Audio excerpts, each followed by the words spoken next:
অনেক দিন থেকেই আমার একটা পাহাড় কেনার শখ, কিন্তু পাহাড় কে বিক্রি করে তা জানি না। যদি তার দেখা পেতাম, দামের জন্য আটকাতো না। আমার নিজস্ব একটা নদী আছে, সেটা দিয়ে দিতাম পাহাড়টার বদলে। কে না জানে পাহাড়ের চেয়ে নদীর দামই বেশি। পাহাড় স্থানু, নদী বহমান। তবু আমি নদীর বদলে পাহাড়টাই কিনতাম, কারণ আমি ঠকতে চাই। নদীটাও অবশ্য আমি কিনেছিলাম একটা দ্বীপের বদলে। ছেলেবেলায় আমার বেশ ছোটখাটো ছিমছাম একটা দ্বীপ ছিল, সেখানে অসংখ্য প্রজাপতি। শৈশবে দ্বীপটি ছিল বড় প্রিয়। আমার যৌবনে দ্বীপটি আমার কাছে মাপে ছোট লাগলো। প্রবহমান ছিপছিপে তন্নি নদীটি বেশ পছন্দ হলো আমার। বন্ধুরা বলল, ওইটুকু একটা দ্বীপের বিনিময়ে এত বড় নদী পেয়েছিস, খুব জিতেছিস তো। তখন জয়ের আনন্দে আমি বিহ্বল হতাম। তখন সত্যি আমি ভালোবাসতাম নদীটিকে।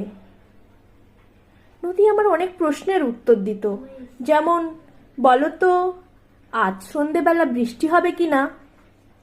সে বলতো, আজ এখানে দক্ষিণে গরম হাওয়া। শুধু একটা ছোট দ্বীপে বৃষ্টি, সে কি প্রবল বৃষ্টি, যেন একটা উৎসব। আমি সেই দ্বীপে আর যেতে পারি না। সে জানতো, সবাই জানে, শৈশবে আর ফেরা যায় না। এখন আমি একটা পাহাড় কিনতে চাই। সেই পাহাড়ের পাহের কাছে থাকবে গহন অরণ্য। আমি সেই অরণ্য পার হয়ে যাব, তারপর শুধু রুক্ষ কঠিন পাহাড়, একেবারে চূড়ায়।